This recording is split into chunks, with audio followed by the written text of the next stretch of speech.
Welcome to the Hidden Tracks podcast. I'm Shane Murphy, your host. You can find us on Google Podcast, Apple Podcast, Spotify, anywhere you find podcasts. If you'd like to check us out, you can reach us at myhiddenspace.com. You would like to send an email, it's myhiddentracks99@gmail. We are on Facebook as Hidden Tracks. We are on Instagram as HiddenTracks99, at myhiddentracks1 on Twitter.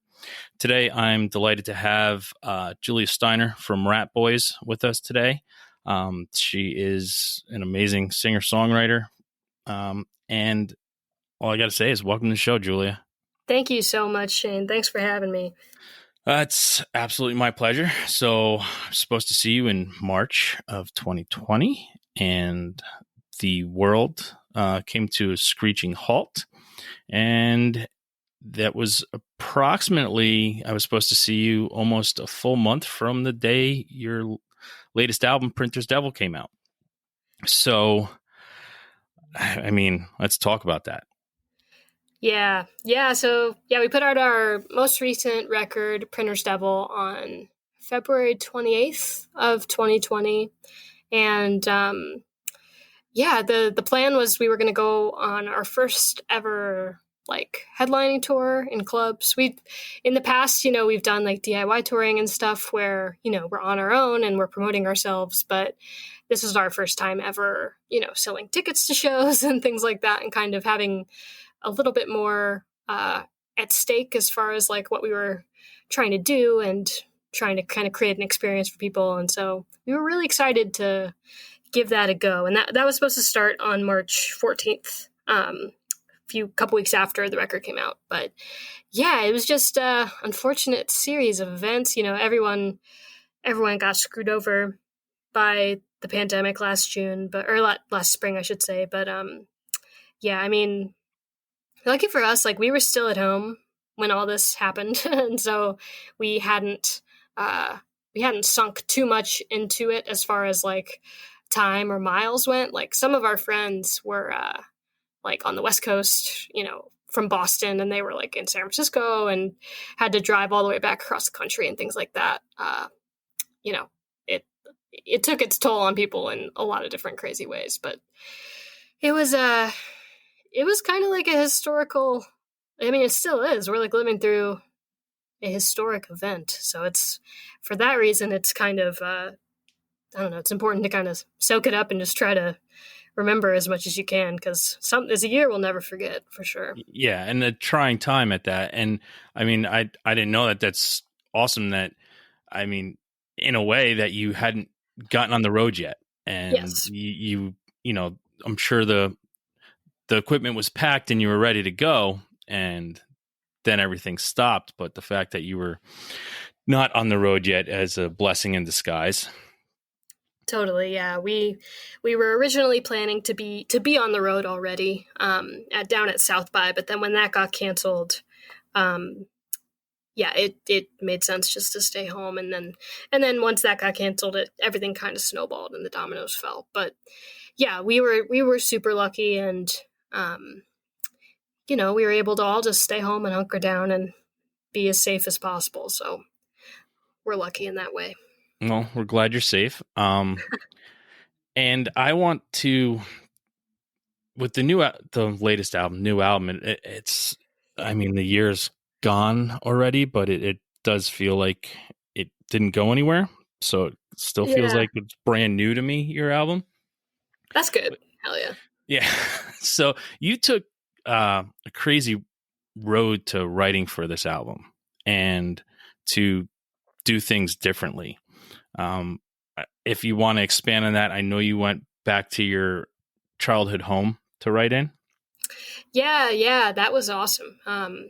Dave and I had kind of two separate writing sessions that we kind of built into our schedule. We were touring so much that, and I'm not super productive as far as songwriting goes on tour, just because I kind of have, wear a lot of different hats on the road as far as planning and driving and setting up stuff. But yeah, when we had a couple breaks at home and went up to northern Michigan in the winter of 2017, and that was awesome because it's super snowy. And then that next summer, of 2018, we went down to Kentucky where I grew up.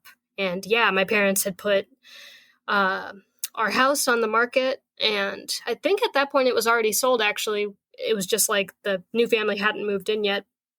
And so we like snuck in there. Well, they knew we were there, but we just in the nick of time, we like got in there and yeah, spent like 10 days finishing writing the record there. So that was really awesome just to kind of be able to close that chapter on my own terms and write some songs in, rooms where I had written a lot of songs before and just be in that space one last time. So was it a totally empty house and just you in there on a blow up couch writing stuff? Or there was like a bed. We Dave and I actually like shacked up in my parents' room, which was kind of weird.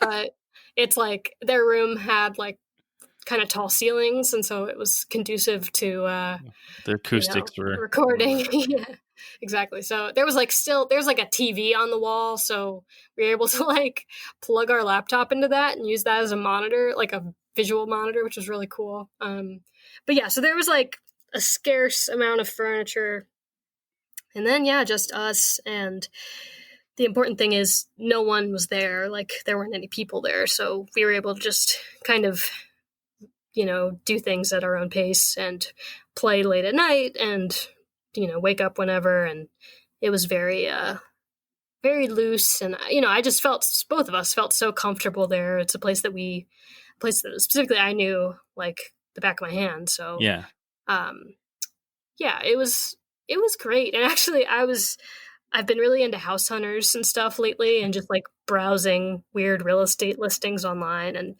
I was looking at the listing of that house just out of curiosity, and I guess some guy came and like took pictures of the house, because in the picture of my mom's closet you can see all of our gear, because we like stashed it so that it wouldn't be in the way when he took pictures. But anyway, so yeah, it was just it was a crazy time, but I'm so grateful we got to do that. Well, the next person that sells it gets to sell it for more because RATBOYS wrote an album there. I mean, if they ever find out, right? We'll see. I like the little disclaimer that so if anyone who's an officer of the law was listening to this, they had permission to be there after it was sold to somebody else. Right. We were totally within our rights. So with Printer's Devil, it was kind of a different. I want to say sonically different than GN, which came previously, which is where I initially heard you back in 2017 when I heard it on, I think it was Top Shelf Sampler. And I was like, what is this? And then I ordered your album right away and I was like, I'm in. I'm all in. Hell yeah. I was pot committed. I was ready to do this. I was excited to see you guys when a new album came out. And it was a little bit of a departure because it was sonically louder. And it brought back some awesome memories for me from when there was amazing sonic sounds behind an amazing female vocalist. Back to, I grew up in the 80s and 90s. And it brought me back to the days of, you probably don't know the band, but Magna Pop and Juliana Hatfield. And it was just like, I was like, we're missing this today. And here it is. Cool. It's finally here. I love that. Did you have a vision in your head to just want to be more, I want to say powerful, but not powerful, because you have a powerful voice and powerful songs, but it was just different, and it just brought more raw emotion out. Was there a concerted effort to make it so? I think so. Yeah, definitely part of it was on purpose. Like we had been touring a lot, and so we kind of had gotten the opportunity to like turn up our amps and like play in bigger rooms than we would have gotten to play in if it was just us, or especially, we spent years like playing in basements, and you can only, there's like a certain ceiling literally as far as like the like experience or like the level that you can play at there, like sonically, like as far as how your instruments can sound. And then when we had the opportunity to open for bands like Foxing and like Wunderbar in like larger rooms, and like Diet Sig, they weren't like arenas, but like these big clubs where you could like really hear yourself, and like it allowed us to like really lock in as a live band. And so we kind of just got so accustomed to playing in that environment that it felt right, and we felt confident enough to kind of push for that in the studio, like to try to capture that. Whereas before, not that we didn't want to, we just didn't really even know that we were capable. Like we hadn't accessed that kind of sound really, just for one reason or another. But like another part of it too, I think, not to play like armchair psychologist or whatever, but for a long time, like, so this year, 2021 is like 10 years since we put out our first ever thing back on Bandcamp back in 2011. And until 2014, I always played with an acoustic guitar live, all of our shows. And so in 2014, I ended up buying an electric guitar, and then shortly thereafter recorded our first record. And I literally like never played an electric guitar before. So like our first record's it's kind of rough around the edges, because like I literally didn't know how to like dial in my amp right. I was like figuring it out. And then with GN, I was kind of still getting used to it. And like, I don't know if I didn't want to, it's not that I didn't want to push it. I was just very content to like find that very like pleasing, smooth, not clean, but like just contained sound. It felt really good. But then as the years have gone by and I've gotten much more comfortable with my instrument, I think I'm definitely enjoying like pushing the limits a little bit and trying new things. So it's kind of wanting to make it sound bigger sonically and more dynamic, but also just as the years go by, having more experience to even like feel capable of doing that. Finding your true Spinal Tap self and turning it to 11. Dude, and, yeah. You've watched Spinal Tap like twice in the last 6 months, and it is so funny. Like, it's I mean, still, even if coming out today, if it came out, yesterday, it's still accurate. Like, it's just one of those movies it's a transcendent musical movie if there ever was one. My favorite line from Spinal Tap is, "I did it. I'm in tune." I say that whenever I finish tuning. It's great. So the album comes out February 28th, I believe it was, right? Yeah. 2020. So February 28th, 2020. You're excited. You got an album coming out. You're getting ready to go on tour. Shit hits the fan. We all know what happened. How did you, as a band, manage moving forward from that position? Because I've talked to a lot of people, and a lot of people just, to this day, they still haven't figured it out. But I mean, I've seen some things that you guys did figure out some stuff. How was it coming up with, I mean, you did your virtual tour stuff. And I mean, what was it like? How did the band come together and be like, all right, we got to figure out a way to keep, this going and some momentum kicking in? Yeah. I mean, well, first thing, like we didn't really come together physically. We went from seeing Marcus, our drummer. Okay, I should preface this by saying Dave and Sean and I all live together, and then Marcus lives with his wife across town. And so we went from seeing Marcus, like all the time, to we, didn't see him from when everything shut down until like June.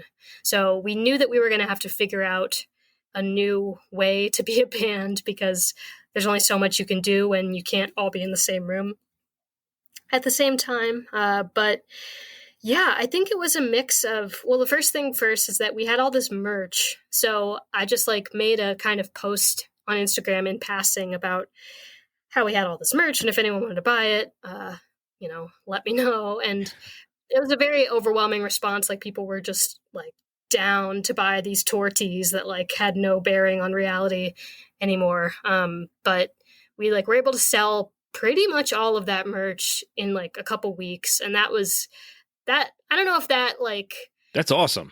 Yeah, it's super awesome. And it made me, and maybe I'm just like reading too much into this or like making something out of nothing, but like I feel like that gave me the confidence to like keep going, because you could tell that, enough people were into the new music and like were planning to come see us. Like, we could tell, what the tour might have been. So we had all this like, we had all these plans and all this like energy to do this tour. And so all of a sudden our outlet was kind of gone, but we still had all this pent up, like creative, all these juices just ready to go. And so I got like invited to do a couple different live streams, one on Facebook Live, like Instagram Live, and then one of them was on Twitch.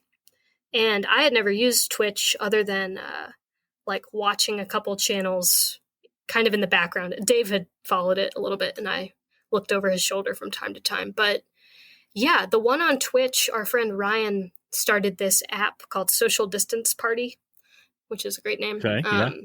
Yeah, so it utilized Twitch on the back end, and he was kind enough to like walk me through it, how it worked. And, I downloaded OBS and like learned just for the sake of that one live stream, and kind of was able to get comfortable with that, like the operating system, like on the back end, and realize that it's something we could do. And so I just like posted on Facebook, like, if anyone uses Twitch, like if you have any pointers, let me know. And we have a friend, Bailey, who streams for a living, and she gave me a bunch of pointers. And yeah, we kind of just, we had this green screen already. Like Sean had it from a music video a couple years ago, this really small green screen. And we have a basement where we can just be, silly down there. And so we just kind of took all of those ingredients and decided to start streaming just because we needed something to do. Like literally nothing was going on in those first couple months. And so we did like 3 or 4 shows a week for a couple months, and it was awesome. Like just to have an outlet was so great.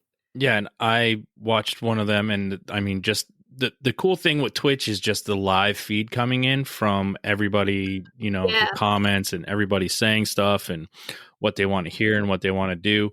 Yeah, I had never before all this shit, I have heard of Twitch, but I never downloaded or did anything with it. And then all of a sudden everybody was doing stuff on there, artists. And I was like, all right, I guess I'm into Twitch. And I was like, oh, this is a pretty cool format that you just constantly putting stuff out there. And I mean, the first band I think I saw do a Twitch was Biffy Clyro out of Scotland. And I was just like, okay. Oh, wow.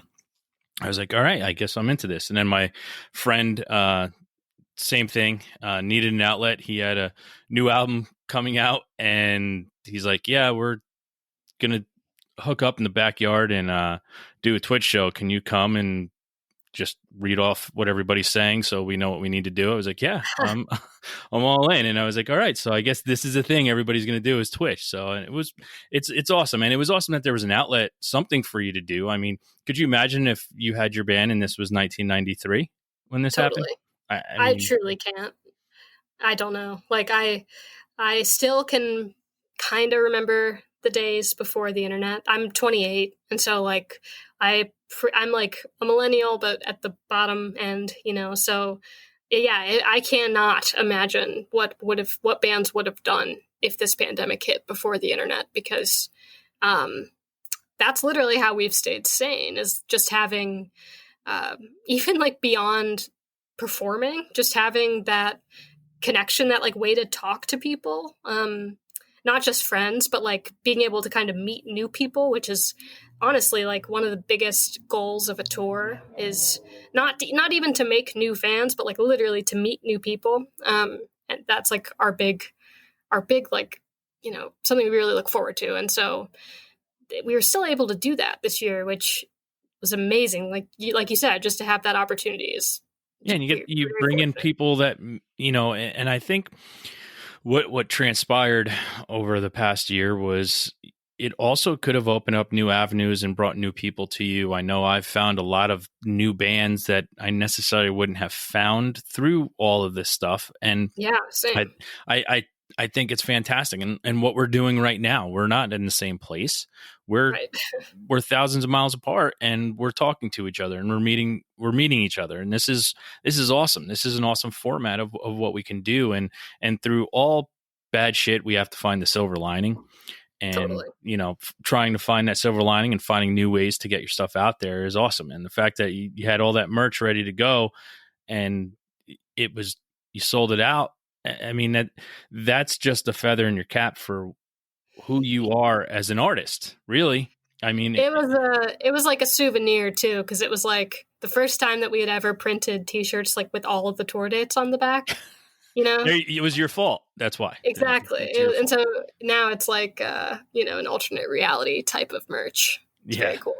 And I had gotten one of my favorite bands, punk band Face to Face. They had their merch set up to go out this year, and they literally, if you had a ticket, they sent you a T-shirt with all the dates on the back and just would big canceled across the back. Dude, that's so sick. I got a Tegan and Sarah shirt that's like the same exact thing. Yeah. I love that. It's a souvenir, man. A souvenir, the pandemic souvenir. Yeah. This is what happened. Yeah. So let's get into Julia, your child. Yeah. You're a small kid and you really don't know what music is yet, but you know music exists because it's soundtrack music, it's children's music, it's sing-along songs. And then one I was day really into Barney as a kid. Barney, Lots yeah. of Mine music. was cartoon theme songs. I loved cartoon theme songs. Hell yeah. And all the Disney soundtracks were out of control. I don't care what anybody says, they were out of control. But one day you hear something and it changes your thoughts and your perspective on music. Do you remember who, what, where, when, why, or how that was? I do, yeah. I mean, I had definitely had multiple experiences like that, I think, growing up. My mom was like the main person who would show me music, not even like, here, listen to this, but like, just putting things on in the car, and I wouldn't really have a choice. But lucky for me, she was into some really cool stuff, or at least stuff that I really like now. Like the Beatles. She had that one album, like which was like all of their number one hits. Yeah, exactly. I think everybody has it because I think it sold like 700 billion copies. So I'm pretty sure everybody has it somewhere in their collection. It's so sick, man. Like the Beatles have. I was just reading Paul McCartney. He did like an AMA on Reddit on Christmas Eve, and someone was like, "What's one of your songs that you might go back or change, or something that you never fully appreciated?" And he was like, "She's Leaving Home. That's like a pretty good song." I'm like, dude, so many of his songs would be like someone else's best song, and it's his like top like bottom 50 song. It's so silly. Anyways, continually still blown away by the Beatles, and that was all my mom. Those were like drives to school, just being blown away all the time. But yeah, the big one that I like really remember was like on Saturday mornings I would wake up, and whether I don't remember why I was like alone. Maybe I wasn't. Maybe I was just so like tuned in to the music that I was ignoring everyone around me. But did you come out of your bedroom? So the specific memory I have is actually I must have climbed into my parents' bed, but they weren't there anymore. They must have been like out running errands, or maybe my dad was like asleep next to me. I don't know, but because I didn't have a TV in my room, but I remember I was in their bed watching TV. So the same room where we wrote those songs, whatever. Yeah, and back then, like MTV and VH1 would both play music videos, especially on the weekends. Like this was kind of reality TV was in barely a infancy. thing. Yeah, exactly right. So there were still lots of music videos around, and yeah, VH1 would play. I think it was called like Get Up or something. That was the block, but there was a music video for the song "In My Place" by Coldplay, which is. I mean, I still love that song. But listening back, though, I'm like, I still don't really know why it had such an impact on me. Like, whether it's just the way it's mixed or like the song itself. There's some really pretty harmonies and like. Well, it's a great song. That's why it had an impact. Yeah. It really is a great song. I've said it before. I think Coldplay had like their first 3 albums, I think, are some of you could put that with some of the 3 best opening albums to a band ever. Like their first 3 albums. I completely agree. And I'm glad you said 3 because I love X and Y. Yeah. Their first 3, I mean, they figured it out. And then, hey, they tried other things and it wasn't always my cup of tea, but those first 3 albums, I mean, you put those by themselves, you have your own, our generational, Beatles 1. Sure. Yeah. I mean, there's some really, really amazing songwriting and just great production too. Like that song is so simple. And it's definitely not, I think it must have been like the third single on that record, because it wasn't like, a culturally like iconic song like Clocks or like The Scientist. Maybe I'm overstating. To me, these songs were like iconic, but anyways, yeah, so that song, I just remember like being kind of sleepy, but like laying down and watching that and hearing it and feeling like, I don't know, there were literally like a rush of blood to the head. Yeah. I have no idea. I just like remember just like kind of feeling like elated somehow. And it's not like I was like, like I've got it, and then like went and picked up a guitar or something. But I just Said, remember, here's my like, first album, guys. yeah, okay, I'm ready to write a song. It was just like, feeling very like warm and totally focused on something, like, and feeling it so completely. And like being 12 years old, my brain was probably literally like, like metastasizing, or like brain cells were like popping everywhere. Like it's crazy to think about how your development can like happen in these moments. And so, yeah, I will never forget that. And then that album became like one of my favorite records going into high school, and helped me. I bonded with one of my close friends over it and stuff. And that was definitely the one for me where that's something I can look back to and say that was when something changed. That's awesome. Now you hear that, you start bonding over something like that. Did it lead you down a different way to start looking for music? To start trying to find, you're like, okay, I heard this and this made me feel this way. What else is out there to give me that exhilaration, that rush of blood to the head? I'm using quotes right there so I don't get sued. Yeah. But did it lead you somewhere else to be like, if this is here in front of me, there's got to be so much more? Totally. I mean, I'm not sure if that was more subconscious or what, but I definitely kept watching music videos. Adele, I remember, was like just coming up, and her song "Chasing Pavements" was on. I remember seeing that on 120 Minutes on MTV. And I was like, it was getting tons of play. Yeah. And I remember being really stoked on that. Yeah, there's this song called "Is It Any Wonder" by Keane that like had a very similar reaction to. So it inspired me to keep watching music videos, but also, yeah, I kind of started as well. Like the main way that I found new music back then was I would go on our family's like desktop computer and go to the iTunes store, because I had like an iPod mini or something, and kind of just browse and like just strictly based on album art alone, like click on something and listen to the 30-second clips, and then either like ask for the CD, like for my birthday or something, or eventually when I could drive, I would like go and pick it up at a record store, like a CD. But yeah, I was obsessed with this album called "Everything in Transit" by Jack's Mannequin. That's like a little bit more on the emo end of things. Yeah. I was obsessed with that. And so definitely started bonding with my friends over music. I didn't have any friends in high school or grade school who played music, but I had a bunch of friends who were into the same stuff. And so started just, geeking out with my friends. So how did you get into playing music? Yeah. Well, I was the oldest kid in my family. So my parents, starting with me and for my other siblings, had me start doing piano lessons when I was like 5. And it's the quintessential artist story. It's totally, piano lessons. Yeah, I wish I had kept doing it, which again, I'm sure is like a very common thing. But I do feel lucky because it was this thing called the Suzuki method. So I didn't learn how to read music, but it was all by ear.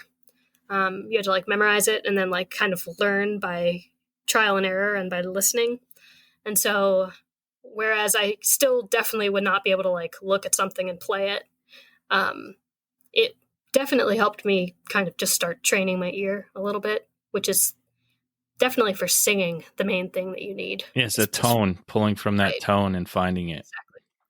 Right. And so, yeah, when I was 13 or 12 or something, right after I graduated from 8th grade, my mom, who is a very musical person, she studied musical theater. That was like her major in college, and she sang like opera and stuff back in the day. She, in a very good natured way, like she was always supportive, but she never like pushed me too far or anything. Mm-hmm. But she said, you don't have to keep doing this. She could tell I wasn't really stoked on playing this music that I was being asked to play. And I don't know, I was just being a turd, like didn't want to practice. You're being a kid. 13, I mean, yeah, right. you're 13. I don't want to do what you're telling me to do. And Exactly. So she gave me the out and was like, once you're done with 8th grade, you can quit if you want. But then she had an old guitar, and I don't remember if I asked or if she just gave it to me or what, but I kind of immediately switched to doing that. And she showed me a couple chords. I had a friend in grade school. I know I just said no one played music, but my friend Mary did play. She like knew some chords on guitar. Her older sister was like a really good jazz guitarist, and so she was kind of like my guitar idol growing up. But yeah, so my friend Mary and my mom both taught me some chords. And last thing I'll say is this was like the very beginning of YouTube. I feel lucky to have come of age right when all of these other technologies like iPods and YouTube were coming of age, because back then it was not monetized. Like it was not owned by Google. It was literally just like a free resource for anybody.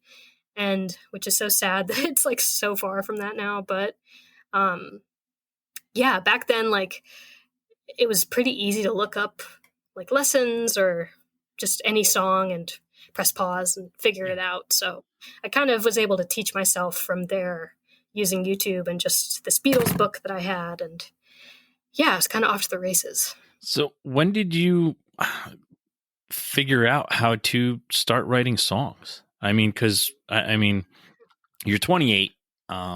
You got 3 full-length albums under your belt, bunch of singles out there, and in a short period of time, I mean, you've created, to my ears, what I'll consider magic.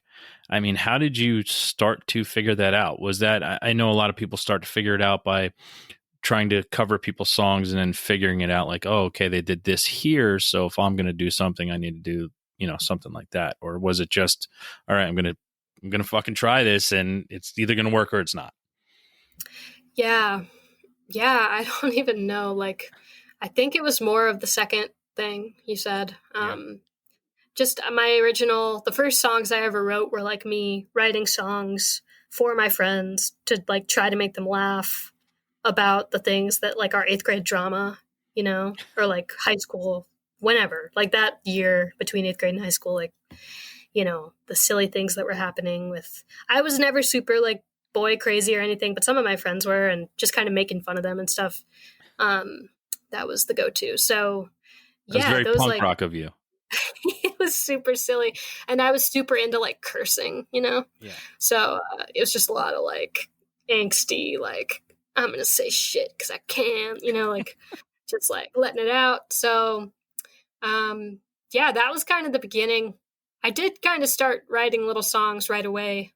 I knew like 4 chords, and it was like a G, E minor, A7, and D, and those were the 4 chords. So like my songs had those 4 chords, and I would just come up with stuff to sing on top of them, in different order and things like that. But yeah, and then eventually just little things like my mom and I, this is kind of morbid, but we got asked to play at a relative's funeral, and there was like a hymn that my mom wanted us to play. Okay. And she taught it to me on guitar, but that was like a finger picking style kind of. So it forced me to learn a new thing. And then I ended up just using that same finger picking thing and wrote the Postman song, which is a song on our first record. And so like just using little building blocks along the way. It's definitely a slow process. I definitely was not and never was going to be like a prodigy or any like, I'm still still like constantly learning. I hope I have a lot more room to grow. Well, but if you don't learn something every day, the day was a waste. That's sure. There you go. Yeah. So Love that. if when you're doing this, do you have any visions in the back of your head that, hey, maybe this might be something I'm going to do, like for what I want to do? Like, was it something you wanted to do, or were you playing with just like, hey, I can do this and I'm enjoying it? Or was there a vision that, one day you'd be RATBOYS? I definitely wasn't. I don't know. Like I'll say this, like I always, not that my parents would have ever forced me. Like if I told them I didn't want to go to college, they probably would have been like bummed, but they're very supportive, and like they've always kind of encouraged me to be independent and follow my passions and things like that. But on the other side, like I always grew up wanting to go to college, and like I worked really hard for that in high school to like get into schools and stuff. So that was kind of like priority number one during my teenage years, was like I wanted to go and study. And at the same time, like I think I knew I liked to perform. Like I didn't play shows, but I would like play the talent show. I played like a coffee shop a couple times. But I was always alone, and I knew I enjoyed like playing for my friends and stuff, but I don't think I ever really like envisioned myself becoming a professional musician, just because I didn't even know what that would look like. Like it just didn't seem like a possibility really at that point, like logistically. So yeah, my big plan for like a lot of my life was I wanted to be a sports journalist, specifically like a broadcaster. And so I went to school and studied English, like intending to do that. But, don't be ashamed. You can tell people where you went to school because you worked really hard for it. So. Oh yeah, no, yeah. I mean, I went to Notre Dame, which is where my dad went, and a lot of my family. It was kind of like a thing. I really always wanted to go there, but it definitely, again, like there's not that much of a music scene there at all, and so I was kind of going with the intention of if I meet someone to play with, that would be great, but I wasn't expecting it, and I would have been okay if I had a more typical music experience of just me playing in my dorm. But luckily I like met Dave immediately, and he had way more experience. Like he had been in a band and stuff. And so that opened up like a whole new path that was a total surprise, but I'm obviously very grateful that it all worked out that way. Yeah. And I mean, if you want, please expand on that. I mean, you're going to Notre Dame to be a sports journalist. That's what you want to be. And you meet Dave, and everything changes. Did you feel, I mean, and it's a stupid question because I'm sure you didn't feel it immediately that things were going to change, but was there a time when you guys were together, working together with music, that you're like, okay, things are changing? Yeah. I mean, yeah, I think when I felt that the most was when we put out the first little batch of songs that we made, which is the stuff that we're going to be marking 10 years since that this year. Yeah, we met like immediately in college, like during freshman orientation. And yeah, we kind of just clicked right away. Like I hadn't had too many like guy friends in high school. I went to an all-girls Catholic high school. And it's not that, I mean, had always been very comfortable around men, just because I was very like much a tomboy growing up.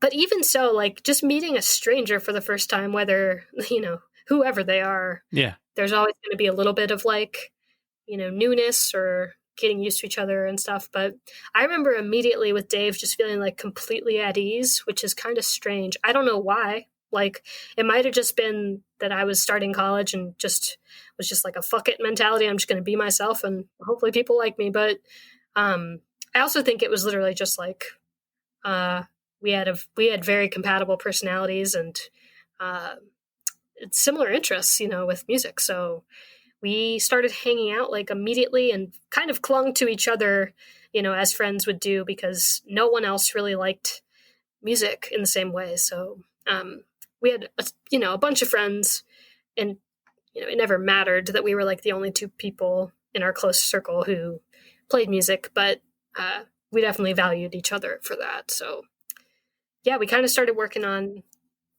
some songs. It was mainly like a couple that I had written in high school that I like showed him and we worked on together, and then a couple that were like brand new, and recorded those over spring break of our freshman year, and then put it all together and just put it up on Bandcamp on April Fool's Day and hoped that our friends would like it. That's really all we cared about. And so when, our friends were like stoked on it, we were really happy. And then we just started playing a couple shows and I got like addicted to that. So that's when it really started kind of changing, when people were paying a little bit of attention in our friend group, and that gave me more confidence to keep going. Yeah. And friends are, usually there to be supportive of what people are going to do. I had a lot of friends supportive of me when I started this.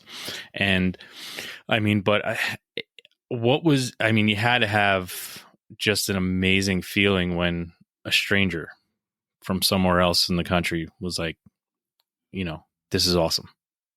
Yeah, dude. I mean, that is the coolest experience of tour, is just, we're still like kind of not shocked at this point because we've been like putting ourselves out there for a long time, but we're just still so like thrilled whenever people that we don't know like listen to our music. And because for so long it was literally us just playing for our friends, but then the best thing is like, and sometimes, not very often, but every so often, like someone like I don't know, like would ask me for advice or just any sort of like information about the best way to like get your music out there. And one thing that I've really found is like, if you show your music to your friends and you kind of make it for that, like that level of interest, and then they'll show it to other people. And that's the best thing, is like, that's kind of what happened with us. We just like, I don't know,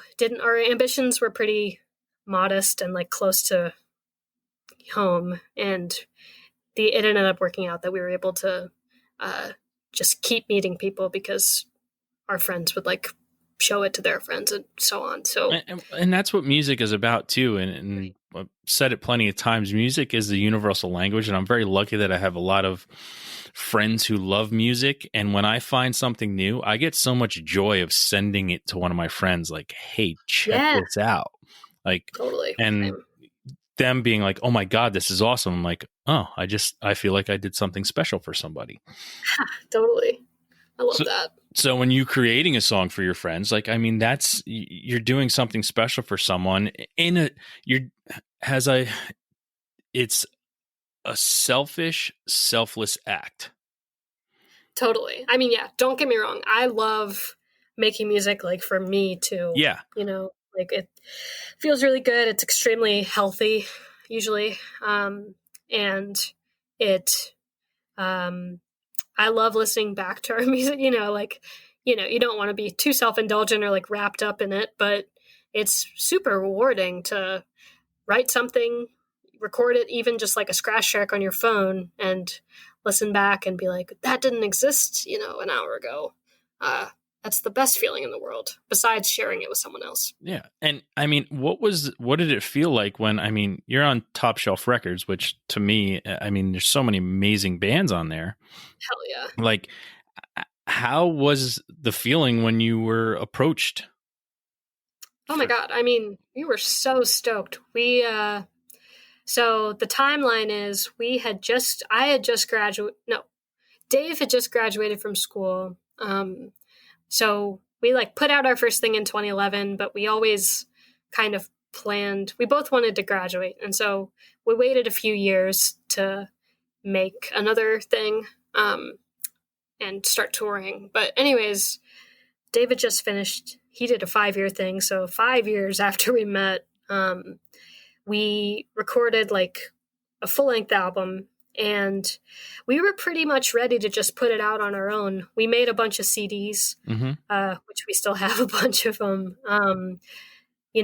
Back in college, you can like use their printers and stuff for free. So we definitely milked that. Well, I mean, at $70,000 a year, I mean, you should be able to use some of this stuff. It's pretty much ours to take, I guess.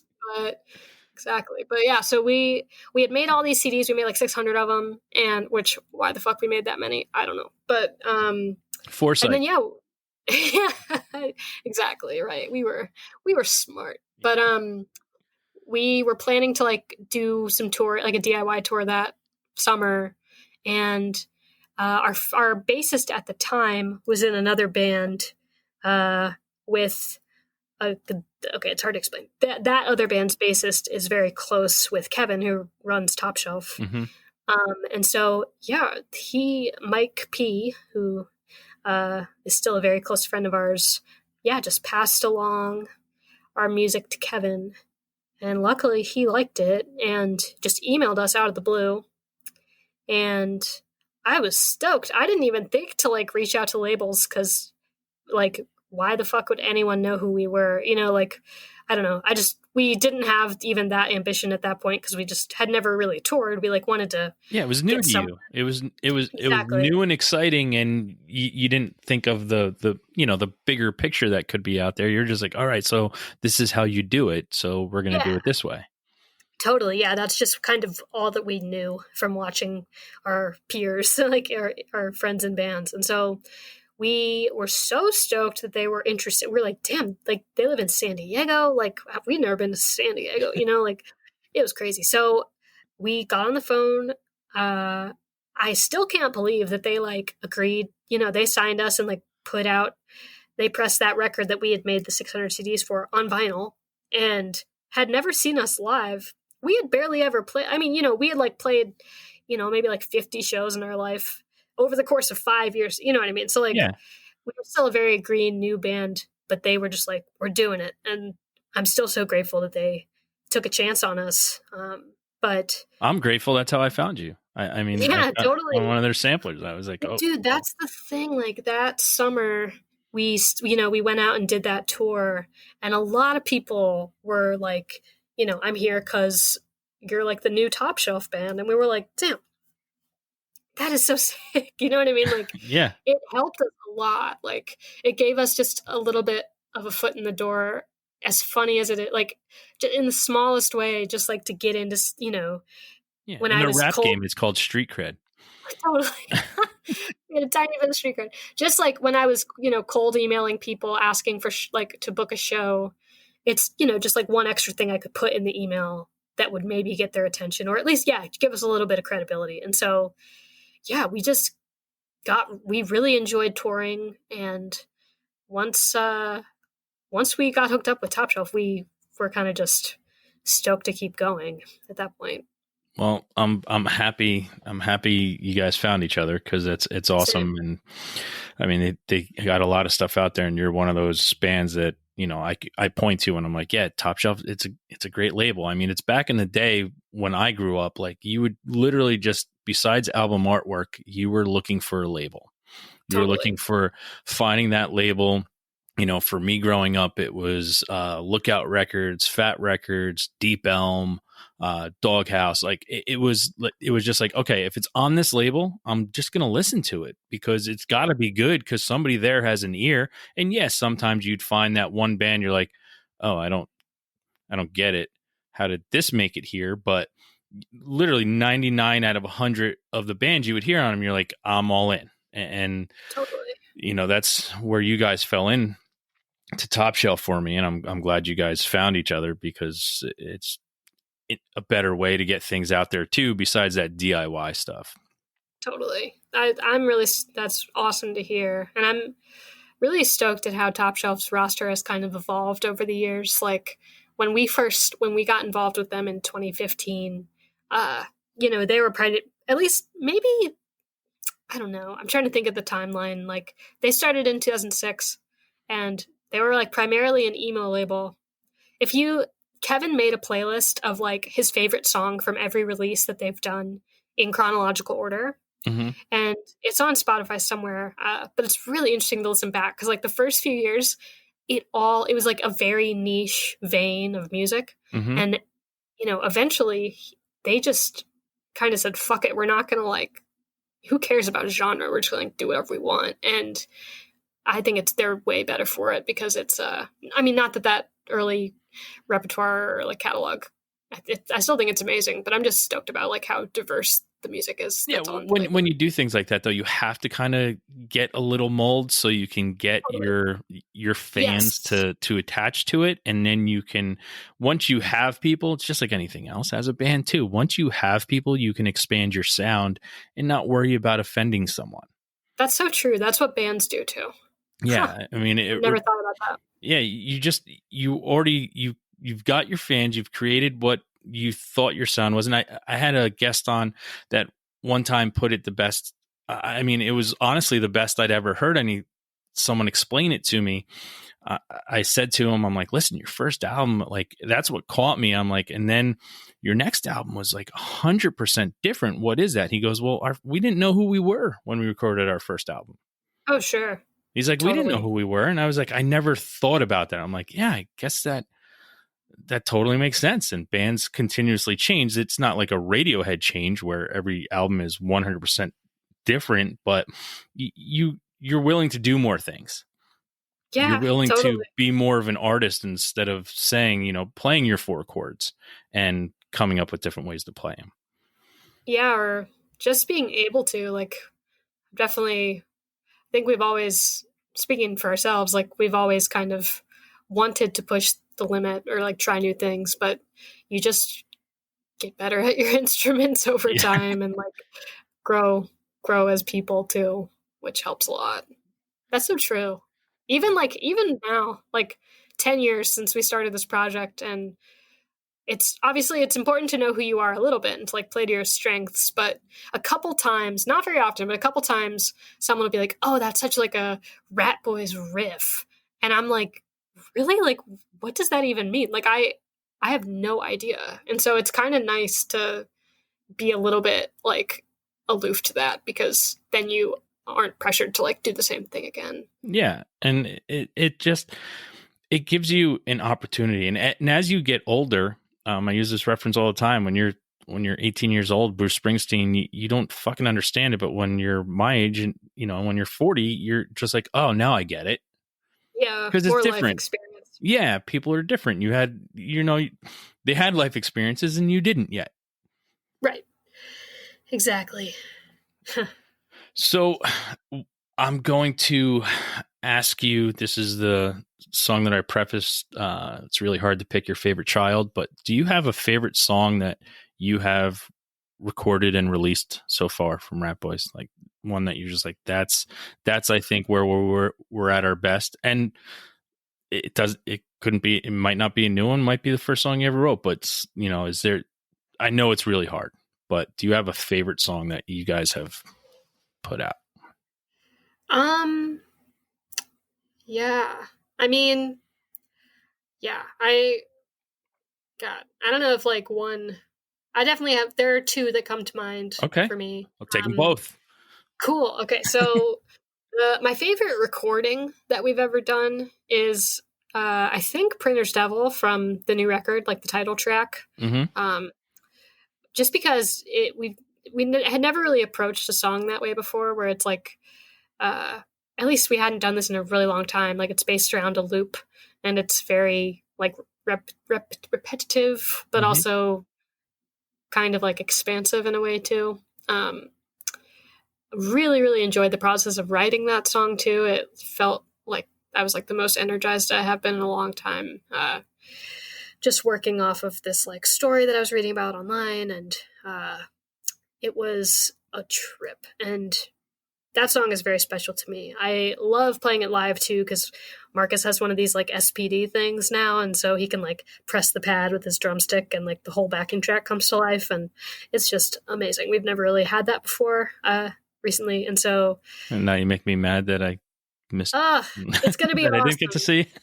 when we return to the stage, it will be such a payoff. But yeah, that song's probably my fave recording that we have. And then just also, I feel like it doesn't really sound like us, which I really like. Like, I want to keep making music that, like we were just talking about, that kind of pushes boundaries and like isn't something that you might expect.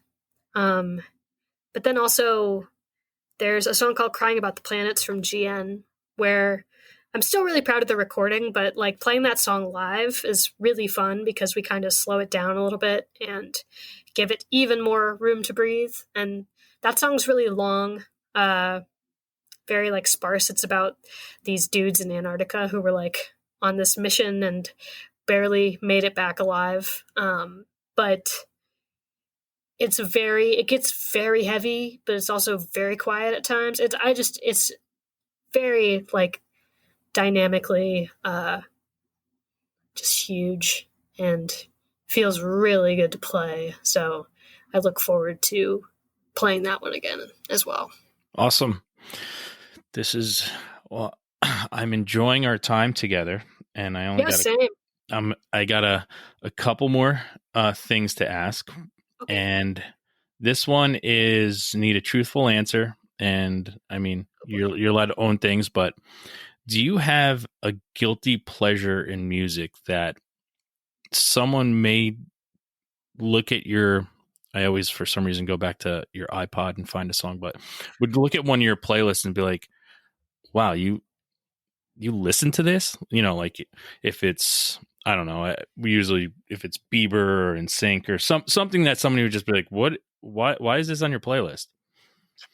Do you have a guilty pleasure that you turn on? I probably have a lot of them, but I'm never guilty about it because I just unapologetically I'm the same way, but something that you would possibly be like, I defend stuff, and being unapologetic is different than defending. Probably ABBA, honestly. Like, okay. I am obsessed with ABBA. I mean, I still listen to ABBA all the time. And going one step further, like musicals, like deeply obsessed with musicals. And so like I would have, Sound of Music MP3s, or recently Cats MP3s, like all up and down. I don't have an iPod anymore, but if I did, it would be full of musicals and ABBA.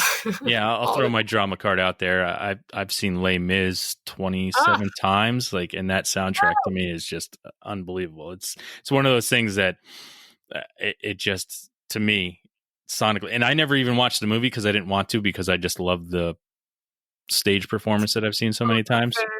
Totally fair. See, I'm the opposite. I think I read the book, weirdly enough. I know that's I read the book in French class. That was when I fell in love with it in high school. I was in French. Nice. And we had to read the book, and then they took us to Broadway to see the show. And did you read it in French? Yeah, we had to read it in French. And I'm lying. I did watch the movie, but I watched the Gerard Depardieu movie that they made us watch in class after we read it. See, I watched the recent movie, and I really liked it. But then I made the mistake of going on YouTube and like watching videos, like reaction videos, and a lot of people hate it, which I didn't understand. I think people who know way more about Les Mis and about like that style of musical theater hate it, whereas I'm kind of like definitely like outside looking in. Like I never did musical theater. I'm an appreciator, of the arts, and so I enjoyed it. But so Tom Hooper, who directed the recent movie adaptation of Les Mis, also directed the movie of Cats, which, did you see it? Oh, no, That's good. I stayed far away. Once I started seeing everything come out about it, I was like, yes, I'm not going to see that. It's like so bad, but it's so bad that you want to watch it just to dissect why it's bad, because it's hard to figure out why, but I won't go on too long. But I watched a video recently about like going into it really deep about why it's bad. And anyways, I love Cats. I love Andrew Lloyd Webber, Phantom of the Opera, all of it. Like I love all that shit. So that would definitely be something. I know a lot of people hate that shit, but a lot of people like it who you wouldn't guess. No, yeah, well. And that's, I mean, if you came down here and looked in the studio at all my records and CDs and tapes, and I'd be like, "Oh yeah, I just want to chill and put on the Les Mis soundtrack." People, what the fuck are you doing? I'll be like, "Well, it's fantastic. It's operatic. It's got classical in it. There's some great drums that is like a rock beat to it. You know, I'm like, it's got everything for everyone." Hell yeah. And it's like repeats too, which is nice. Yeah. There's like hooks, you know? Okay. So we're on our Broadway run. And so what are we looking forward to from RATBOYS coming in 2021 if we get back to some sort of normalcy? Do you guys have any plans for anything to catch up on shows and things? I know everything got rescheduled and then rescheduled and canceled and rescheduled again. Do you have do you have anything that you guys are planning or anxiously awaiting besides playing live in front of people for in the new year? Well, yeah, we have a couple things in the works that are going to be a surprise, which I'm really excited about. Surprises. Yeah, we've never attempted to like straight up like surprise anyone.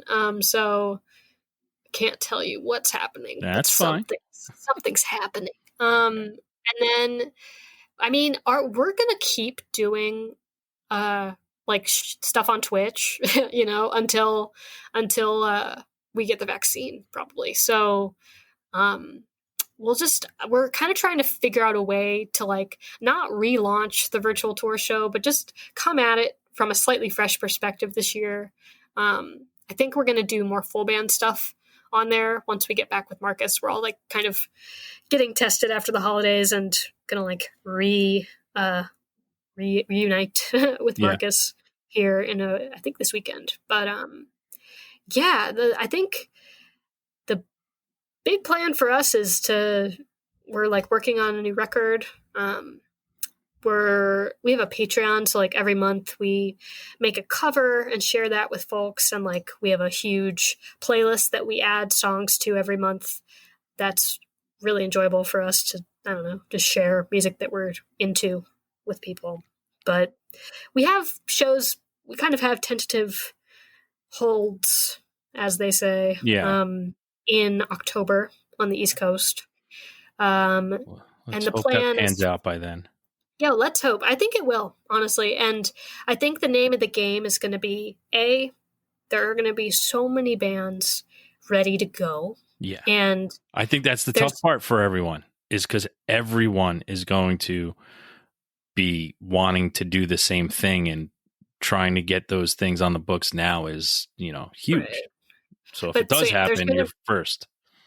Yeah, or at least we're there. We have a chance. Yeah. But like the other thing is there's still going to be so much uncertainty, I have a feeling. Absolutely. That the plan is to do, I think, this is what people have told me. I'm not the most knowledgeable person, but I've heard that the plan is kind of going to be to do more like shorter, condensed, like regional tours rather than doing like a whole national, 30-day run. Yeah. You would do 5 days on the East Coast, maybe even just a weekend, like New York, Boston, Philly, DC, maybe. Like, I don't know. So that's kind of our plan, is just to book more tentative, like realistic, less risk little adventures regionally, and hope that they pan out. And if they don't, then there's way less cleanup, rather than if you were booking, a huge comeback tour and then something went wrong and you had to start over again. That would be like really tough. So we're planning to do small, kind of ease back into it. Not even musically, but just kind of emotionally, like with everybody, not us, just us, but like everyone. It's like a collective re-entering of, our old ways. So I think that first note that you hit on stage is going to be an audible release of just everybody going, for real. So we can't wait. Hopefully we don't break a string. We'll change all our things, before we leave. So we'll be good to go. Cool. All right. So before I keep you any longer, we end Hidden Tracks with our weekly threes. 3 things you're listening to right now that it could be old, new, audiobook, whatever it is, but 3 things you're listening to right now that you'd like people to know you're listening to. Cool. Well, this is when everybody pulls out their phone and goes to their Spotify playlists, but literally don't do that. Yeah. Well, yeah. So, something that comes to mind immediately is the new Slaughter Beach Dog record.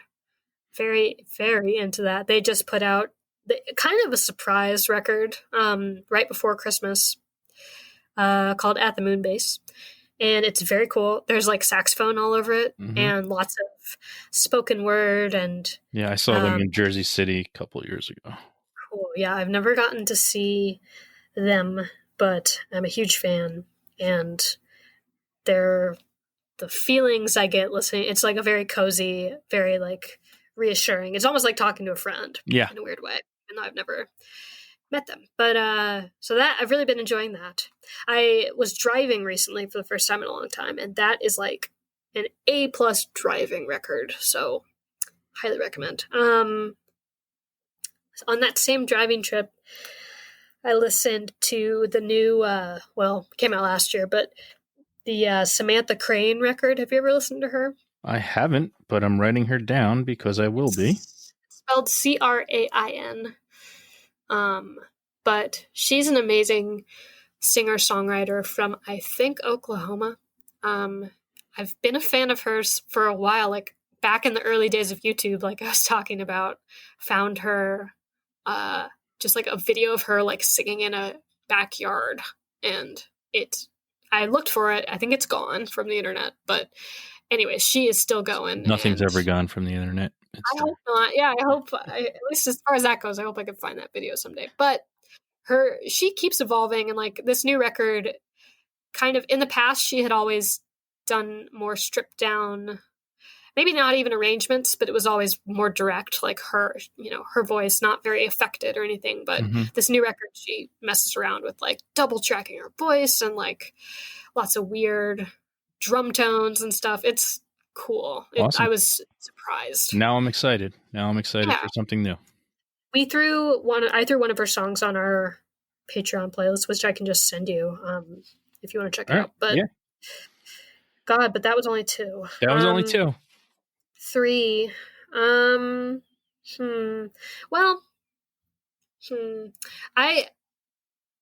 don't listen to that many podcasts, if I'm being honest. Okay. Not to offend, but pretty much the only podcasts I listen to are sports podcasts, and recently there was one about the Houston Astros like cheating scandal in baseball called The Edge, and I really enjoyed that. It was kind of like my friend told me one time, she's like, any book or podcast that's like basically a long form, Atlantic article or like a long investigative piece. Yeah. I'm in. And that's how I feel too. Like that's pretty much what this is. It's like 6-hour-long episodes kind of just dissecting everything that happened. Very long documentary. Exactly. I like those too. Informative. And that's why, with this too, like I ask some personal questions because I love biographies and autobiographies and documentaries because they're so, the more you can learn about something, like, wow, I never looked at it that way. Totally. I completely agree. Yeah. And it's just such a scandal, such a human interest story. And there's also so much just gray area in baseball about like what's ethical and what's not. And what's unwritten rules. Taking it one step too far, whereas people have gotten away with something slightly less bad forever. Things like that. Yeah, it's crazy. It's cool.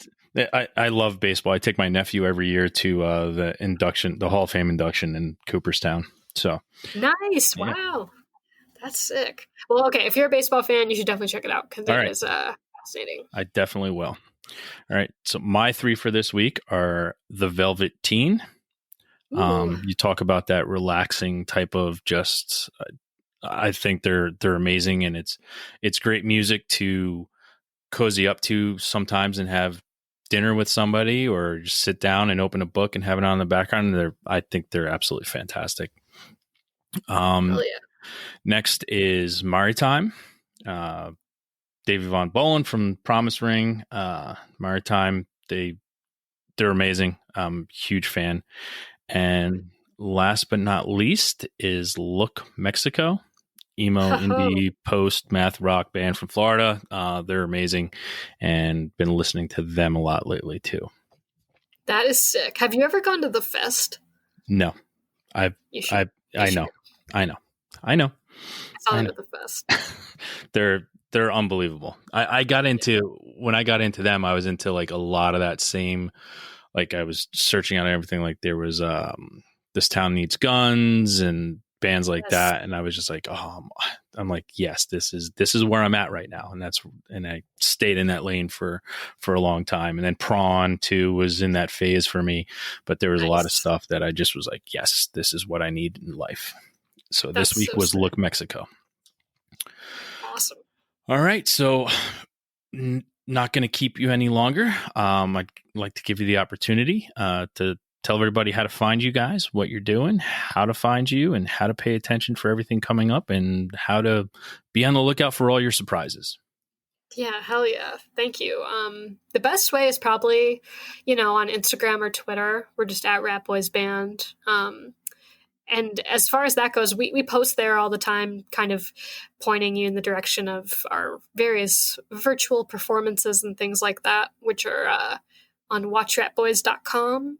And yeah, the last thing is we have this Patreon. If you really want to get to know us, we have a Discord that's kind of run through the Patreon where we hang out with a bunch of, our friends and fans. And that's where we watch crazy movies and share memes. We watched Cats on New Year's Eve. It was stunning. I can only imagine. I'll take your word for it.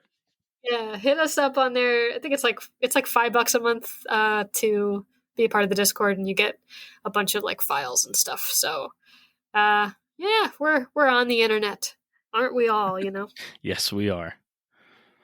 Well, I'd like to thank you, Julia, for being here. We are the Hidden Tracks podcast. Again, you can find us at myhiddentracks.com. Reach us at myhiddentracks99 at Gmail, Apple Podcast, Spotify, Google Podcasts, wherever podcasts are sold.